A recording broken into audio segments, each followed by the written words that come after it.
YouTube, welcome to another week with me, Tio, and the Guild of Adventures. Yes, so what's happening this week? Let me tell you guys. So we're starting off with Monday, which is today, and we're going to be doing some question and answers after this little introduction. Then tomorrow we're going to be doing Dungeon Roulette, which can be any dungeon, any penalty, any mode, depending on participants. And it's generally lots and lots of fun. Last week we had people go to White Gold Tower, and we also had people go to Fungal Grotto, naked, weaponless, and had to be in first person view. Laughter was, yeah, it was deafening. Kind of. Then after that we've got the Guild Raffle on a Wednesday. Be there to win, 9 o'clock, easy peasy, just turn up and follow the rules, and you'll be able to chance of winning some awesome prizes. Last week's prizes were in the ballpark of 65 to 70k. This week we're probably talking about the same. So it's all been donated by Awesome Guildies for Awesome Guildies. Can't get better than that. Thursday is no TO game day. That means after I take care of a few bits of guild admin, and after I do my crafting writs, and after I talk to people, I won't be playing SO for the rest of that day, for all 2 hours or so. After that we've got trials, yes, and this week's trials takes us into the This week's trials takes us into Marvel Cash and Sanctum of Fidia. So please sign up in this little sheet here, which is in the Discord. We're kicking off at 7 o'clock, and we'll have lots and lots of fun, I promise. So we've got the trials, and then after trials we've got Cards Against Humanity. Yes, this is some people's favourite game. We spend about 2 hours playing Cards Against Humanity. We have lots of laughs. If you want, you can bring some beer, you can bring anything you want. In fact, I might even record it for YouTube this time. In fact, yeah, let's do that. We can record Cards Against Humanity with the Guild of Adventures. Great. Then we've got some vet trials. This week we're going to the Helra Citadel. Last time we went to Helra Citadel on Veteran, we got to the last boss, and we got it down to its last 2%. But no, it killed us.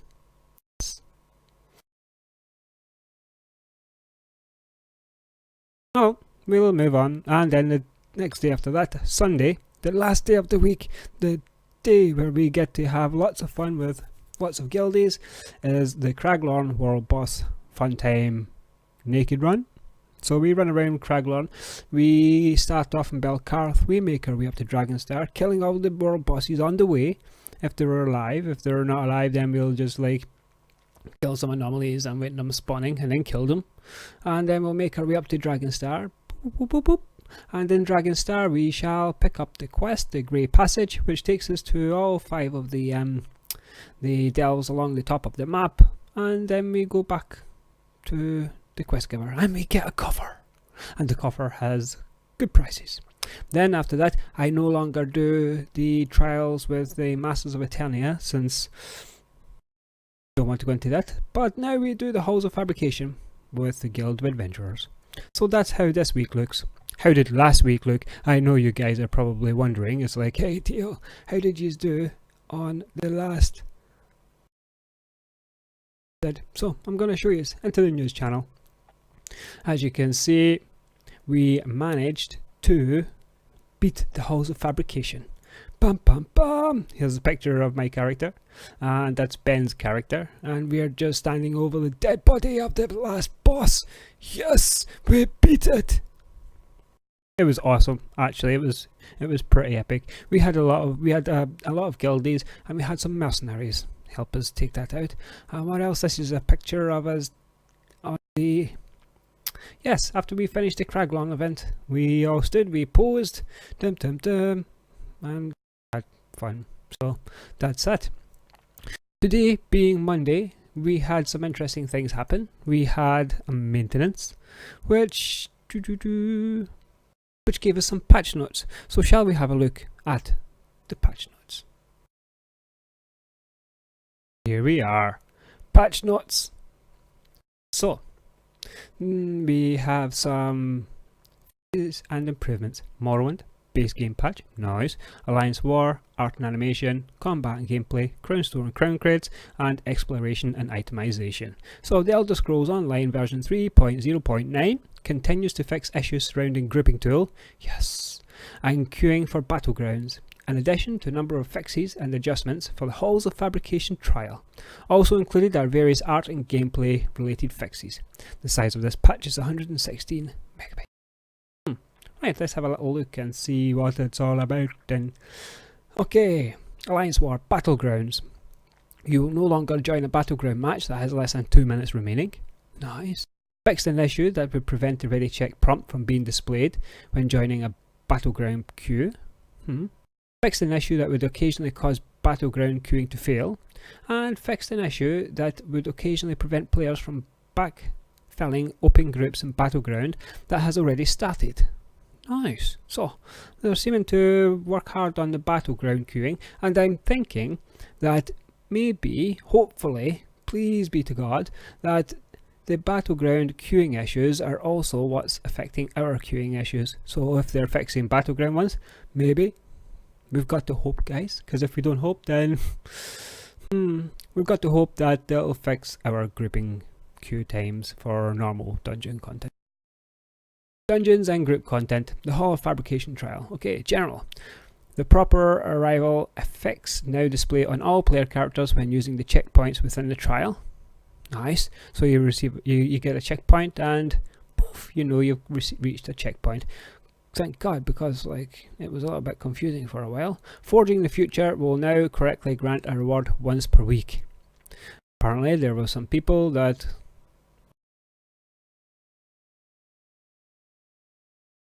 okay, Hunter Killer Fabricants. Venom Injection now does less damage in normal difficulty. That's pretty big nerf. That's probably to make it so that when you're practicing on normal, you don't have to have so many people with Purge. Refabricated spheres will now be affected by supercharged in veteran difficulty when all 8 are active. That probably is like that's going to change mechanics a little bit. Rendering Reed will now cast more reliably by the Hunter Killer Fabricants. The stun effect from the static cascade now applies correctly even if you block. And Shock Lash will now always finish casting once it starts. Right, so we've got a little bit of a nerf for normal people, and then we've got they're going to have to make us work on these mechanics. The Pinnacle Factum. The Pinnacle Factum will no longer be shielded by the elemental transformer while it's active. Increase the health of the Pinnacle Factum in veteran difficulty. Yes, just what everybody needs. Harder, harder, give us some more difficulty. Or more health, rather. Whatever. The elemental transformer will now overcharge and be active more often in veteran difficulty. Short circuiting Centurions will now activate earlier. Pressure release now increases the damage with prolonged exposure in veteran difficulty. Yes.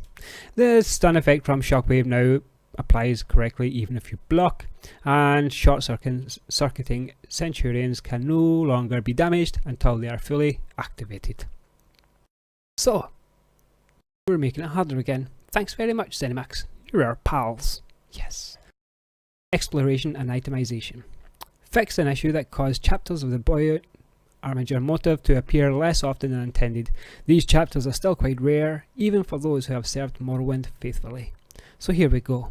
This was quite a big issue. A lot of people, no matter how many chests that they looked in, could not find the Buoyant Armiger set motive pages. And now it seems like they've fixed that little bit of an issue. Which okay, quests. A cold wind from the mountains. You will once again be able to interact with items in the cold wind's den properly, which will unblock your quest progress. Nice. Planting misinformation. You can now only place notes on the table once. Okay, Alliance War. Fixed an issue that would occasionally prevent groups from forming or being filled in Cyrodiil when using the grouping tool, and Cyrodiil guards will no longer have the wrong abilities applied to them when a keep is upgraded. This was causing guards to be much more difficult than intended. Right, so they fixed that. Congratulations, ZeniMax, you're fixing stuff. That's what we like to see. And art and animation. fixed an issue that was causing graphical issues in Spellscar and would occasionally cause your game to crash. That's a good fix, well done. Combat and gameplay, Nightblade, siphoning, leeching strikes, siphoning strikes morph. Fixed an issue where you could block the heal from this morph.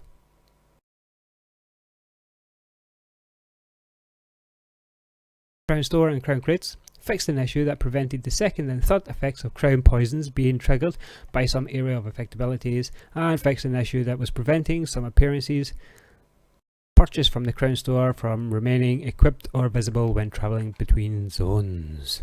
Here we go. Thank you for those awesome fixes. And lastly, exploration and itemization. Consumables.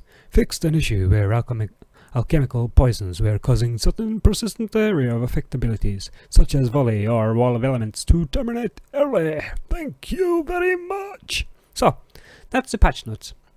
As you can see, there isn't a whole lot of much, just a few, well, a slight nerf to normal Halls of Fabrication and a bit of a buff to veteran Halls of Fabrication, a few queuing sort fixes for both the for both Cyrodiil queuing and for Battleground queuing, and that seems to be about it, and one crash fix.